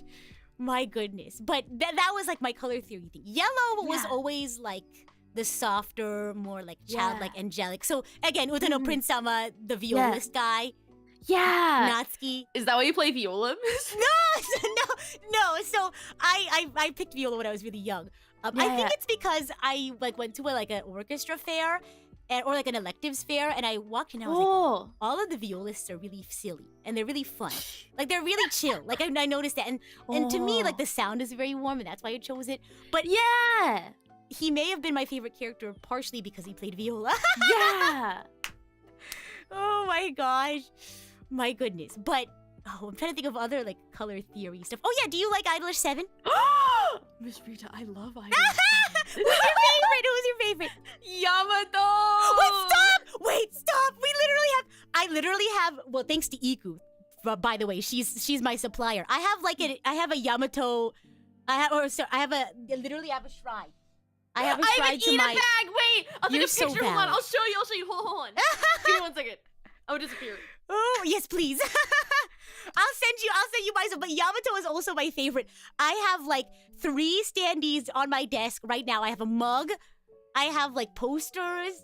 It's crazy. Oh my gosh. I'll take a picture and I'll send it to you later. Oh my gosh. She's searching. I hear you. I hear the search going on. Oh my I'm gosh. sorry. I'm No, getting you're my fine. shrine. You're fine. Keep going. So I have like 3 standees on my desk. I have a mug on my desk that's Yamato themed. And most of these are actually gifts from Iku. So thank you, Iku. And then I have like We 3 stand. posters. Yeah, no. I guess it's, gosh, I like Yamato as a character because I don't know, he's just very like down to earth.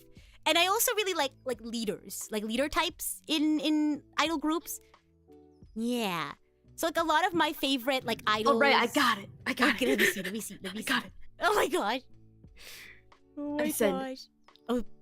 It's so cute! It's very full. Stop! I love it. It's literally weighed down by how many charms and stuff I I have. love your little plushies. Wait, stop. This is amazing. disparaging. Oh my gosh. I love We had the same him. Utano Prince Sama character and Eilish 7 favorite character. This is crazy. Are we the same person, Miss Rita? Right? I know. Our hair is similar. Our eyes my are God. similar. Oh my gosh. Oh my gosh, if I ever pick up like Yamato stuff, I'll send them to you. Yeah! No, I love him. Whenever I go to a con, I have to buy at least one Yamato thing. Oh, you're for the so bag. valid for that. I remember I went to a book off once and I Yeah. was like, let me look for anything Idolish 7. And for some reason, the only Idolish 7 stuff they had at book off was Yamato Nikaido. And I was like, I'm like, that's just his energy. That's just who he is, okay? Like, he's a book off kind of guy. Like, Yeah! Just chill, drink some beer, go to book off. I exactly, love just that for very him. like very down to earth, very chill. Yeah. Oh my gosh! Wow. He's also got the trauma, which goes for Oh gosh. I think they all deal with a lot of like. Yeah, they're all going through it. That's why I love Idolish 7, right? Because I Yeah. feel like I do like some more, I guess, Like lighthearted. grounded? Right, exactly. Because it is very grounded. I agree. Yeah. And that's what I like about it. Because I do watch some idol anime that is more lighthearted, but Yeah. I think the fact that they are, like you said, very grounded and they talk about Yeah. some of the more difficult conversations, I guess, Mhm. in the idol industry. And I don't know, it's very cathartic because it's like Mhm. there's only so much you can say, right, about Yeah. the difficult things, in the idol industry, sure, but getting to like see it and like Yeah. you kind of feel seen, right? You feel like understood and heard, right? And there's kind of that like sense of like, oh, okay, they get me, like they understand. Yeah. God. It was especially kind of wild because while I was watching Idolish 7, I was still doing idol things, and I was like, oh my god, he's just like me for real, for real. He's just like, oh my gosh, no, back that's in my why- idol days. Ooh. Mm. But yeah, I'm glad to know now that we have the Yeah. same. Do you have a favorite in Trigger? Mhm. Gaku. Ah, okay. Mm. Mine is Ryunosuke. Honestly, I can see that. Back when I first got into Trigger or into Idolish 7, my initial favorite was oh my gosh, why am I drawing a blank? It's because I have like 3 million windows open. That's so valid. I know, because it's like whenever you have like a stream, it's like you have like this and that open. and you have to Yeah. keep an eye on the time. No, but for me, my initial favorite was Kujo 10. Yeah. Because he I was love the his original alto songs. clef They're so guy. good. And that was like the only reason I was like, I'm just starting to watch the show. I don't know anything about anyone yet. But this guy is like alto clef. And as a violist, I play mostly an alto clef. So I was like, okay, he's gonna be my favorite. Oh my god.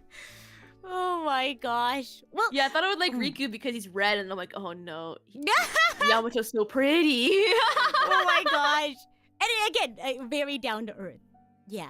And like he's like the leader of Eilish 7. I don't know, I feel like I like leader. A lot of my biases in like K-pop are also like leaders as well. So I don't know. I guess it's just like I like the energy. Oh my gosh. Well, I'm glad that, I found out about all these, commonalities we have. Because now I'm going to go bother you about planning. Oh my god, no! about You're Idolish never 7. a bother. You're never a bother, Miss Rita. Oh, well, I'm happy to hear that. My gosh. Well, we'll go ahead and start wrapping up for the day. I'll start reading some super chats with you. But I've had so much fun today. I hope you have. No, I've had so much fun too. Thank you for having me. Of course. And for those who haven't gotten the chance to, check out Nova's channel, be sure to check out. I have the link in my description. And I hope everyone had as much fun, getting to know you more as much as I did. Yeah. I hope they enjoyed. We have a dono from Cube. Thank you so much, Cube. Cube says, if you were a card game character, who would you be? Oh, you go first. Oh, for me? Yeah. Oh, great. If I was a card game character. Yeah. I think Chad will also agree. Probably my favorite character, Chaz. Chaz? Chaz from GX. Okay. Chaz is so dumb. Chaz. But he's so ambitious. Oh, So me is that how too. you would describe yourself? Dumb but ambitious? Yeah. Oh, you're not dumb. Okay, I don't really know card game characters, so can you assign me one? Give me my government-assigned card game character. I have to search I up would this say Chaz person now. maybe Anzu Okay. from Duel Monsters. Okay. Why? I have to know. She's just a very caring person and like loves her friends and like is a hardworking lady. She has her dreams. She wants to be a dancer and she's like, she's I'm so gonna pretty. achieve my goals. Oh my gosh. Oh, she wants to be a dancer. Wait, yeah. Question then. How does she tie into the card game? If she just wants to be a dancer? It's cause like in Yu-Gi-Oh! They all like and Duel Monsters, they all end up playing. Everyone just plays. So like she ends up getting a deck and plays like once or twice. But like her goal is to like work for her friends. Aw, okay. Oh, she seems so sweet. Yeah. Oh my god. She's like the mom. Well, I'm glad that's the image I give off. Oh my gosh. Yeah. Oh my goodness. I don't know, because I feel like, have you ever so this is a Magic the Gathering thing. So Yeah. they have like planeswalkers in, I don't know, oh gosh, how do I define planeswalker in Magic the Gathering? But the planeswalkers have like different, I guess, associations to like the mana types or like the elements. So like I took a quiz once and it was like, which planeswalker are you? And it's really fascinating. Do they have anything like that for like Yu-Gi-Oh or Cardfight Vanguard where it's like, oh, which monster would you be? Like a quiz or something. Oh, they have like which Duel Academy house would you be in, like a Harry Potter kind of situation? Oh wait, so okay, tell me about the Duel Academies. Wait, this is so fun. Okay, so in Yu-Gi-Oh, you know how like Harry Potter, there's like a school, Sure. magic. Yu-Gi-Oh has that with Duel Academy, and they're this is also so like exciting. Okay. they're also split into like dorms. So there's like instead of 4, there's 3. So there's like there's the Slifer Reds where you're just like they think you're like bad, but like the protagonist goes there because of course he is. Of course. And then there's the Raw Yellows. They're usually the more studious ones, but like. But like, they're only reason why they're not in like the top one is because they don't get like they don't have like a like a connection. People in chat are saying Silver Slackers. What is that? Slifer Slackers. Yeah, they call them Oh, Slifer Slackers. So like Slifer is like the red dorm, and they're considered the shitty ones. Like the insult is like Slifer Slackers. Oh my gosh, is that canon? Please tell me that's canon. Yeah, that is canon. They call it all the time. Okay, so Slifer Slime. Slifer Slime. No, that's also canon. Yeah. I love that. So there's Slifer Red, there's Raw Yellow. What else? And then Obelisk Blue. Obelisk Blue is like, I would say kind of like the Slytherins. They're the top of the school, and like they have like they're usually like rich or have a connection. Oh, or just so really it's good. like a private school sort of vibe. Yeah. What is and then what is Obelisk White? So that was like a season 2 thing. The whole thing was like Society of Light. So that they were the Obelisk Blue dorm, but then got corrupted and then became like the white one. Yeah. Oh. So there's academies and then there's dorms. Tell me about the dorms.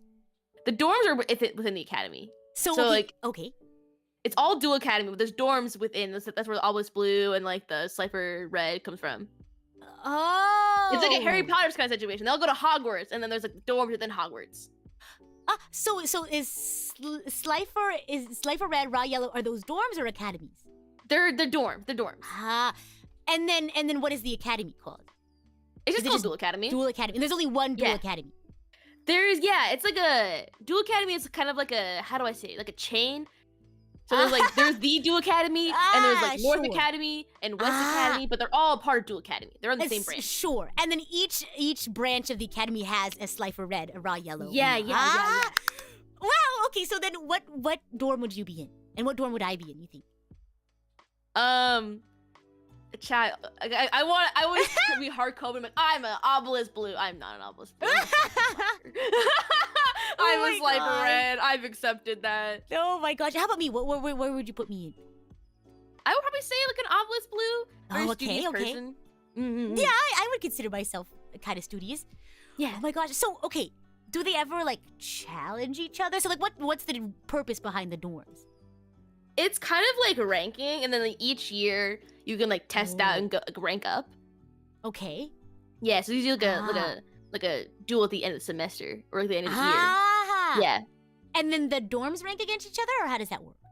And then you can like you duel, and then like if you score high enough or you win, you can rank up to the next dorm. Oh, wait, what? Okay, so then you Yeah. rank up into the next dorm? So what are the different... so it's Slifer Red is the bottom? Is that what you said? And then Raw Obelisk Blue is Yellow... the top. Huh, I thought it was more of like a, what vibe? Like a culture fit. Like, what kind of Dude, people they you have cultural vibes because like you can choose not to test out. You can still stay if you want to. Oh my gosh, have you ever seen Baka and Test? No.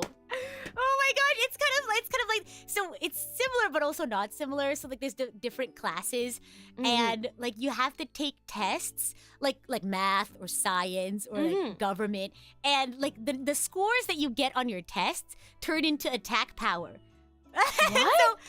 So like you have like they have like avatars, I guess, and then you power I guess your avatar with your test scores. And so but the thing is that like Class E or Class F at the very bottom, they have like terrible like desks. They don't have a lot of resources, whereas like Class A at the very top has like all the resources, great teachers, things like that. And so if you think your class is ready, you can battle the next, or it doesn't have to be the next class. You can battle any class, but obviously battling the class that's next to you is the best idea. Because then I think you like swap rooms or something. I forgot. It's been a while. But it's just so funny because they're like, oh my gosh, I'm really bad at science, but I'm really good at math, so like I can swap in and do this, and it's really hilarious. Oh my god. That sounds so cool. Oh my gosh, I highly recommend it. It's really funny. Yeah, I'll have to watch it. I don't know, when you were talking about the dorms, it reminded me of that. Oh my gosh. So is that like the big like personality thing when it comes to Yu-Gi-Oh? Kinda. Okay. Because like in Genshin, it's like, what element are you, right? Hydro, cryo. What element would you be though, Miss Rita? I don't know. I've asked this a lot, and I think we've been kind of like cycling through 3. It's either Animo, Cryo, or Hydro. Those are the 3 I've kind of been cycling around. What about you? I could see Animo Cryo. for you. Really? You think so? Yeah. I think that's the one I stick to the most. Yeah. Usually. What about you? Do you think you'd be Cryo? I feel like by default I should be Cryo, Right. but like personality-wise, I feel like I fit Pyro better. Right. To be with D-Luke. No! Okay, maybe a little bit, but Maybe a little, right? Just a smidge, but like No, I feel like personality-wise. I can't fault you there because also my favorite character is an animal character. Now that I realize it. Yeah. Oh Like my personality-wise, gosh. I feel like I'm more Pyro, but like I feel like by default, I'm a Frost Dragon. It'd be very strange if I Right. was a Frost Dragon and then like speed up fire. Oh my gosh. Hey, you gotta keep them on their toes. Expect the unexpected, right? So true, bestie. Oh. Oh my gosh. Demon Warrior, thank you for the dono. Demon Warrior says, thank you for the fun time together. Of course! It was my thank pleasure. you! Demon Warrior says, it's always a pleasure to have Nova show her passion. Oh, see, that's why you have the pyro. Because of your passion. Yeah. Maybe we can have a planning stream together sometime. We need to do our Nintendo Clubhouse. Yes! Oh my god, it'd be so fun! I'm really bad at card games, just a heads up. No, it's okay. I'm bad too. It's okay. It's okay. What do you mean? You're really good at card games. Oh I'm my gosh. really not. I feel like everyone hypes me up too much. They think that I'm good because I play it a lot, but little do they know I'm illiterate. Oh my gosh. As long as you're having fun, right? That's all that matters. Yeah. For sure. I was telling Nova before stream started. Yeah. I was like, when I was younger, I was playing Magic the Gathering. Me and my friend brought our cards to school because it was like a free day, and so like I think we had like finished testing and stuff, so we had like a free day. People could do whatever. So me and my friend, we were playing Magic the Gathering. Our teacher walks by because he's like walking around checking on everyone. He like looks over at like our cards and like is like looking at our decks. I was like, oh gosh, like is he gonna be like you guys are weirdos? But then he goes, you guys know your cards are out of rotation, right? And I was like, Called out. Called out. I was like, I'm Called sorry, sir. I'm a poor kid. I don't have money for new cards or anything. It was so funny. Oh my gosh. But I was like, as long as we're having fun, it doesn't matter. Yeah. Oh my gosh. Because then, we don't know, we don't always play completely to the rules, but as long as we're more or less playing with the It's the playground rules. Yeah. Exactly, playground rules, exactly. Yeah. Shrouded Little Eye says, tell him you're playing vintage. Oh my gosh. My goodness. Oh my gosh. Thank you so much for tuning in. I hope you had lots of fun. Yeah, I had fun. Gosh. Thank you. I just love hearing about, everyone's different passions. I can really feel it sometimes. Oh my gosh. Oh.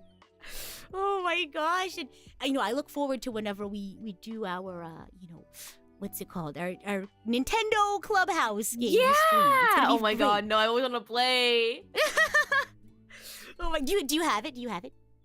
I will buy it. No, really? Oh my gosh. Okay, so it's just a matter of time. Yeah. Oh my gosh. Well, a huge shout out as well to today's RKNGL Radio sponsors. A huge thank you to Demon Warrior, Alex Chan, and Cube. Thank you so much for your support and for those and for viewers like you. Thank you.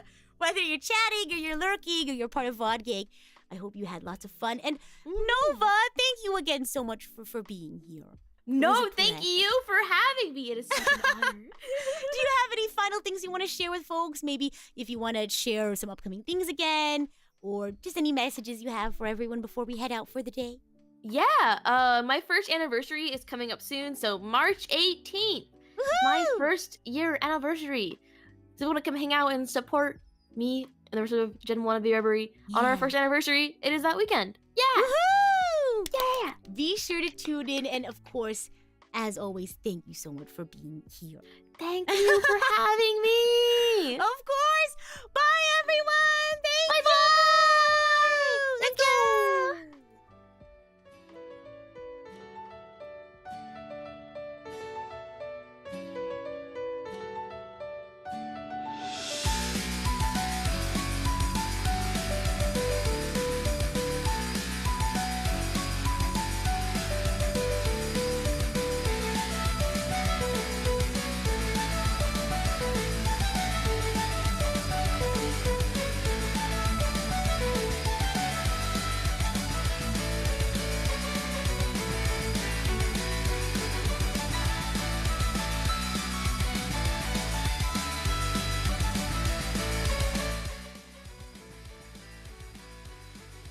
Hello. Whoa. Hello. Thanks again for stopping by. I hope you had lots of fun. Oh my gosh. Now I'm hungry for takoyaki. Since we were talking about it earlier. Oh my god, no, I want ramen now. Stop. Wait, I'm gonna get ramen and takoyaki. I've been craving ramen all week. Send me pictures. Send me pictures. If I ever stumble upon more Yamato merch, I'll send some ramen packets along with that. Think of it as a care package. Oh my god, no! I'll send you some too. Next time I go to a con and see Yamato, I'll get you some ramen. Some ramen? Some Yamato! But now I have a fellow Yamato enjoyer. This is great. This is fantastic. Yeah. But thank you again, everyone, for stopping by. Have a wonderful rest or a wonderful rest of your day. Yeah.